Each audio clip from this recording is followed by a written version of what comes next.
You've got to be able to say to the salesperson, this is what I believe. This is where I believe I can add value to you. This is where I believe our partners can add value to you. Also, this is where I believe you can add value to this partnership.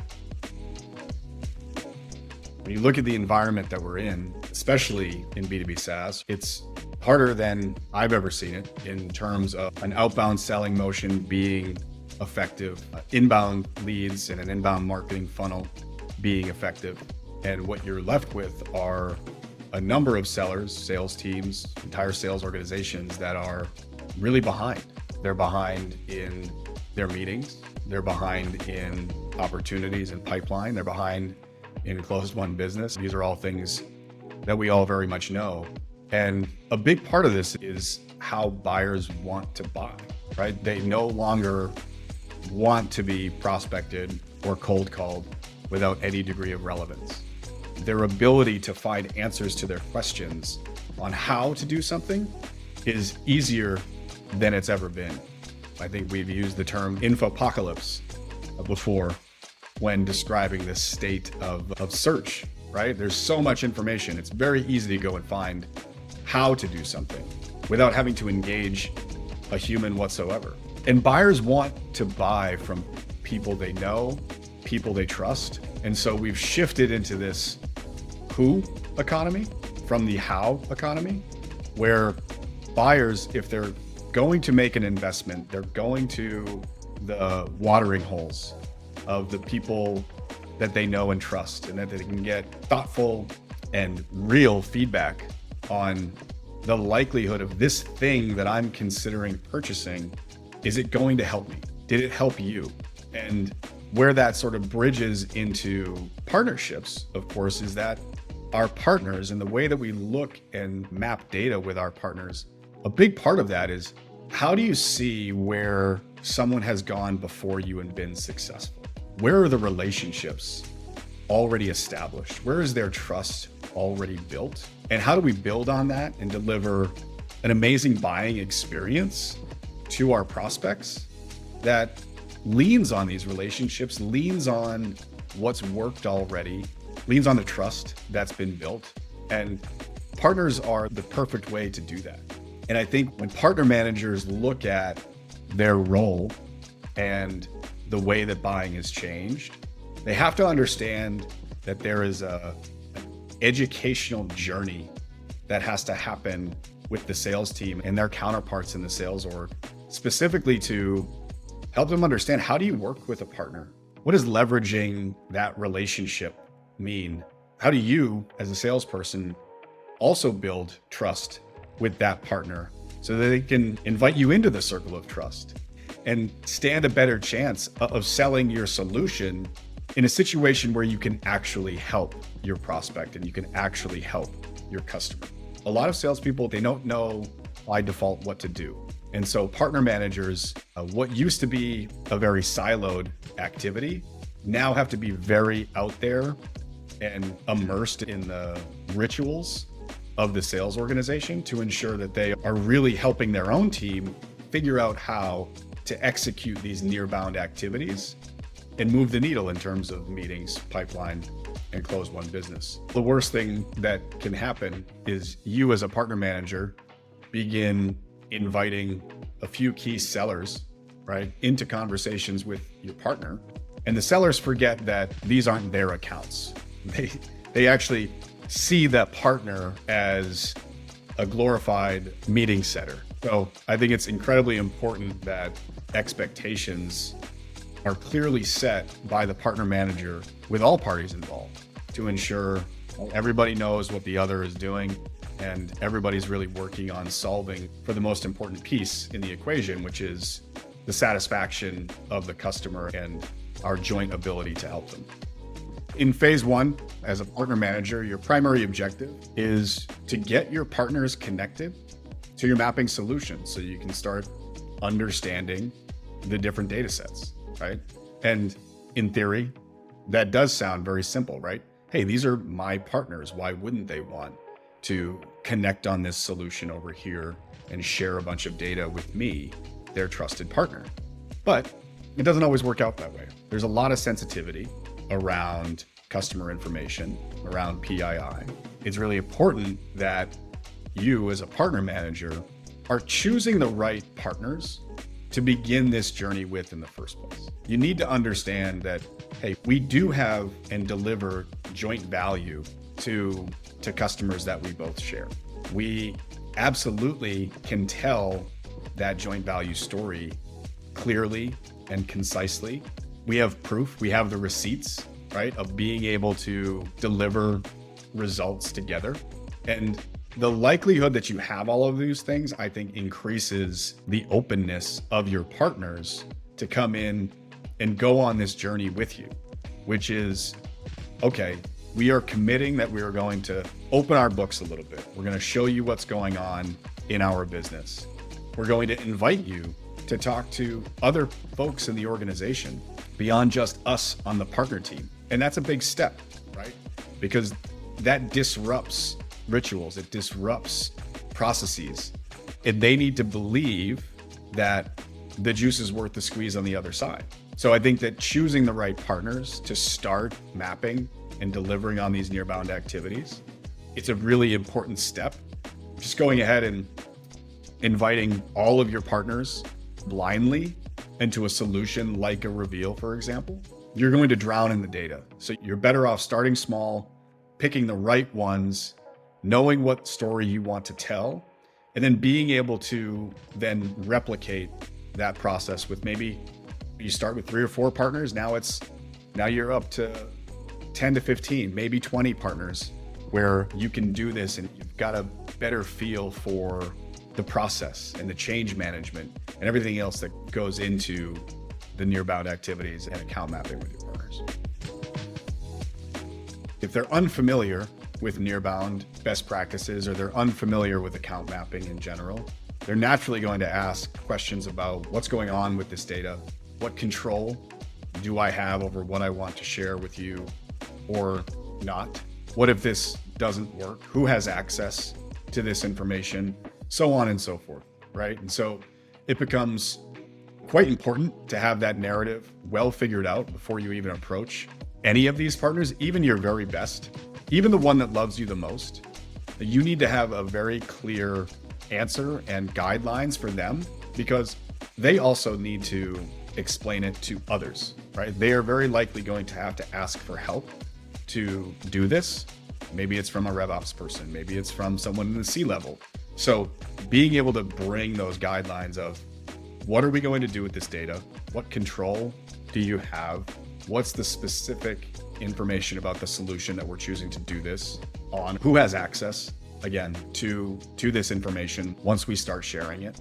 And what are the guardrails to ensure that my customer list isn't about to get spammed by anybody that has access to this data? So setting those guidelines that are consistent with the strategy that you're executing on your partner team is a really important step to make that partner feel comfortable, even if they're the best partner in the world for you already. So as you're closing out phase 1, you're moving from onboarding partners into really digging into the data. It's imperative that you have enough data to work with, right? That's the number one thing. So have you connected with 3 to 5 partners per partner manager? Are you sharing complete customer lists or statistically significant customer lists and opportunity lists? Are you sharing enough data in terms of the properties that live inside of your CRM or are mapped to the data source? So that means, who can I see? What can I see? Do I know who's working that account? Do I know how active they are, they being the accounts within my partner's customer base? Are they in an active deal cycle or not? Some of that information is really quite important to be able to make some decisions about what you actually do with this data now that you have it. So if a partner is connected with you on an account mapping solution like Reveal, but isn't really giving you a whole lot, you struggle with being able to add value there, right? As you're wrapping up phase 1, you will have a good sized list of accounts that you can talk about and you can dig into yourself to determine, what am I going to do first with this information. And if you don't have enough information, you're really not ready to move on to phase two. You've got to go back and you've got to handle objections with your partners that are saying, listen, we're not able to share this data with you for XYZ reasons. Now you have to put your sales hat on and handle some objections and make sure that you're earning that trust of your partner that this is going to be okay. And we have a joint solution or a joint plan, at least, that's going to drive value for both of our companies. As partner managers get started with phase two, the primary objective at this phase is that you've got a workable data set to bring to sales. When I was account mapping back in 2018 through spreadsheets, I learned the hard lesson that not all data is created equal, especially when you're trying to change the way that someone operates day to day. And what I'm speaking of is of sales. And if you're going to bring insights to sales, you need to be extremely confident in what it is that you're showing them and what it is that you're asking of them. And so you don't want to just unleash all of this data and all of this information over to the sales team or even just a few sales reps all at once. You need to be really thoughtful about where do you start? What accounts are you selecting to bring to your sellers? What accounts are you selecting to go talk to your partners about with the intention of collaborating with your sales team? Some other high-level questions you might ask yourself in this phase are, what am I seeing in the data and what overlap segments are most compelling to me? Where is the most overlap? What appears to be the biggest opportunity for collaboration with my partners? What did I already know from my previous way of operating and reviewing accounts with my partners? Does the data set support what my partners have told me about their business? Or is something else being exposed? And so I think that you, as a partner manager, really need to spend a good deal of time understanding what has now just been shared with you and what are the bets that you're about to place by bringing your partners and your sellers together for a collaborative co-sell and near-bound motion of driving growth for both companies. I think the tendency when you start to get into overlap data is to bypass the joint customer segment because it doesn't represent, for a partner manager or even a seller, it doesn't represent immediate new revenue opportunity or ARR to meet some quota expectation. But the reality is that joint value propositions, constructing them and validating them, it's a challenging exercise.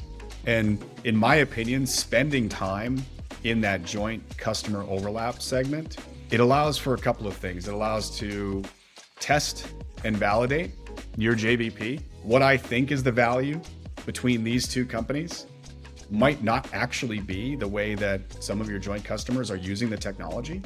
So what can you learn from that segment?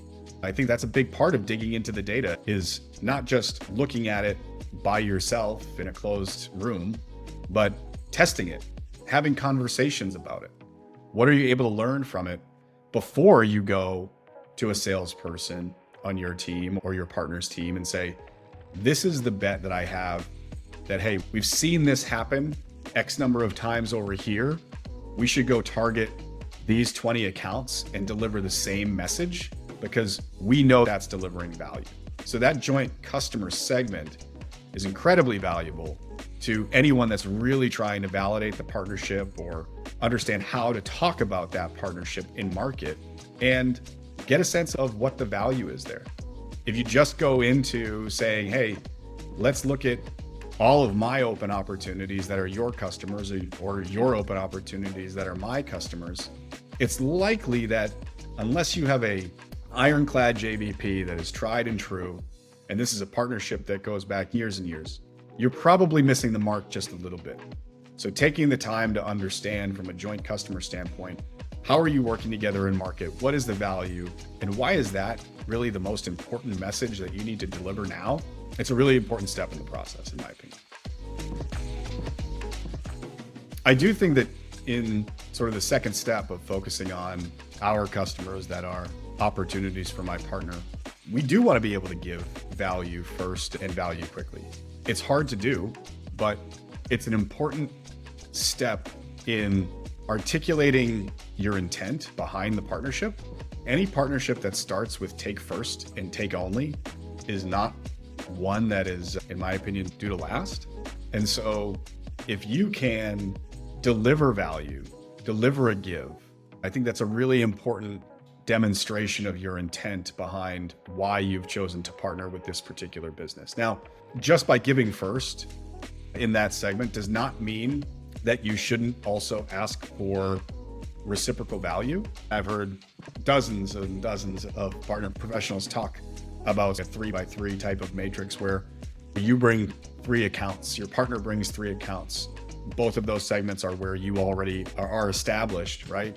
And then what are the joint accounts that you aim to go after? Maybe 3 more that neither of you has been able to effectively penetrate, but you're making the commitment to go to market together on those counts as well. So I think what we really want to call out is there has to be reciprocal value in these partnerships.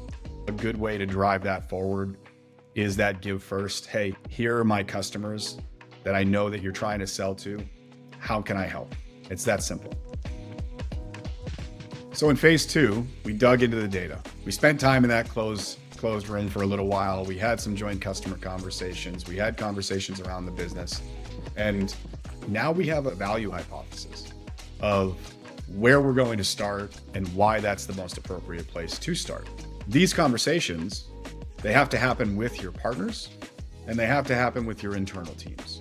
And those things to start at this phase in phase 3 are separate, right? So I, as a partner manager, will go back and share my observations, share that value hypothesis, share my bet with my partner and say, these are the accounts that I think give us the best chance to win together, or these are the accounts that, from what I know, are the best chance for me to deliver value to you and in turn you to me on this separate set of accounts.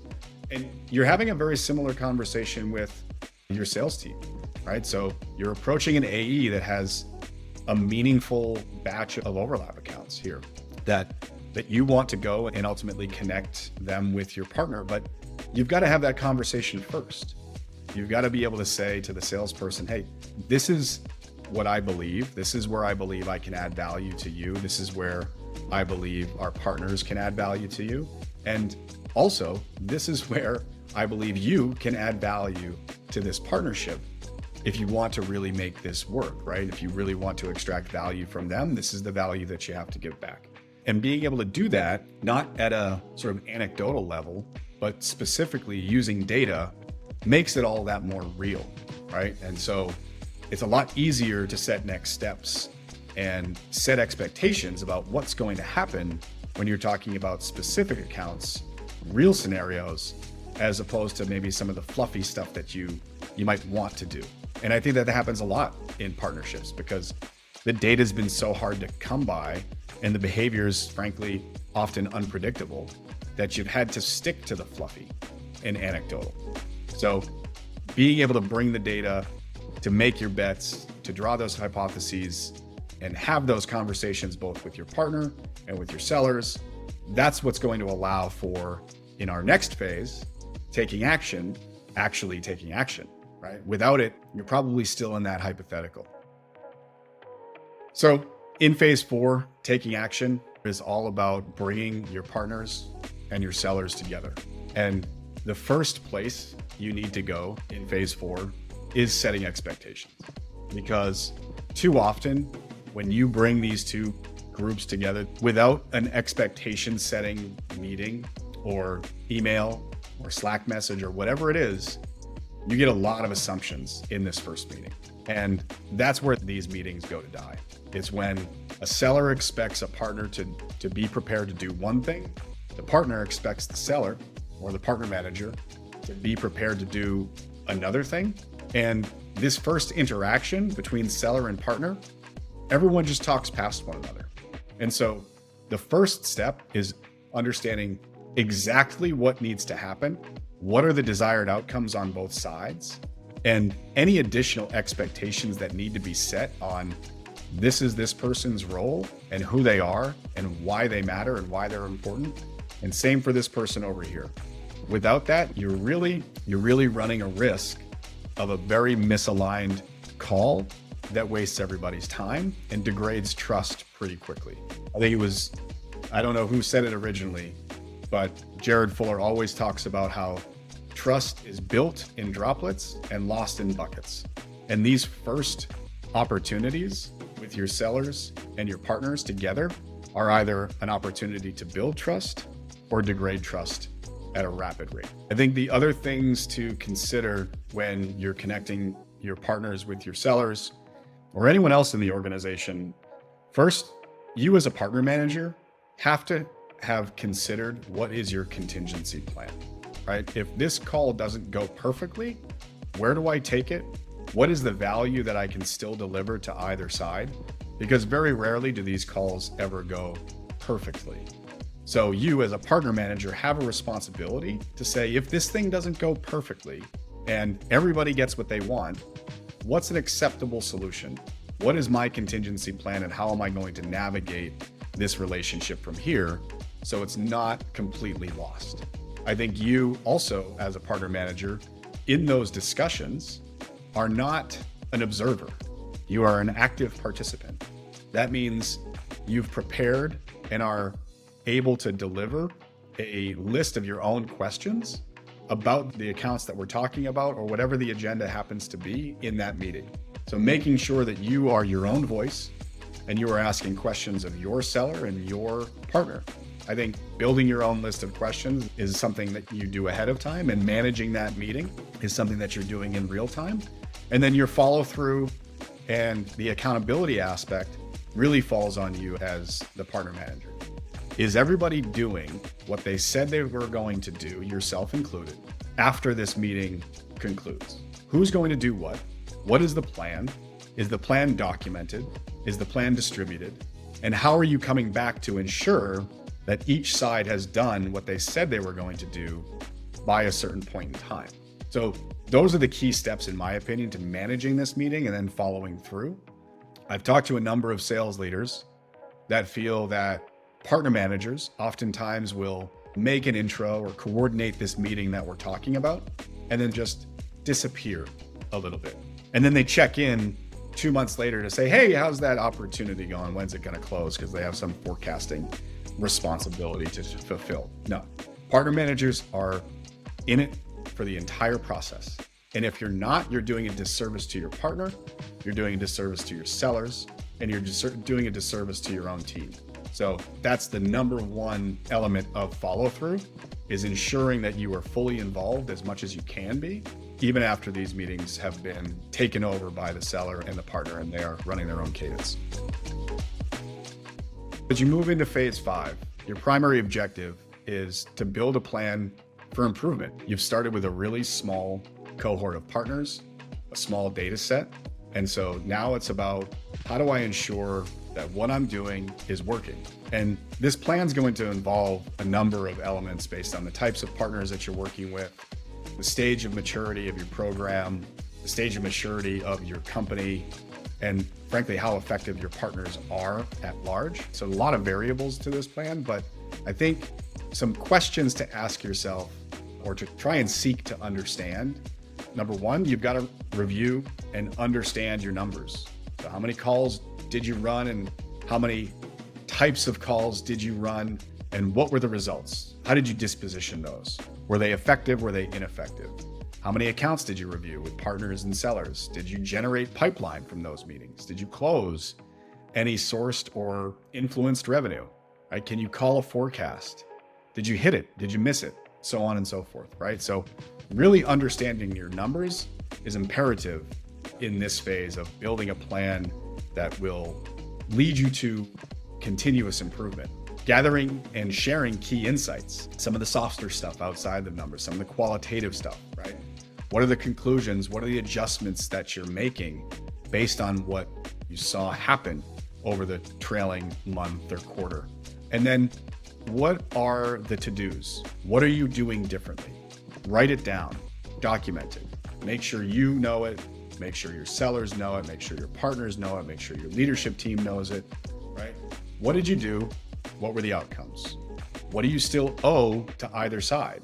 What would you do differently? And what is the expected outcome from these changes? If I do this differently than I did it the first time, what do I expect to see on the other side? When you think really critically about this ongoing plan, you're assured to make the necessary improvements and really bring value from the data that you're sharing and these nearbound activities.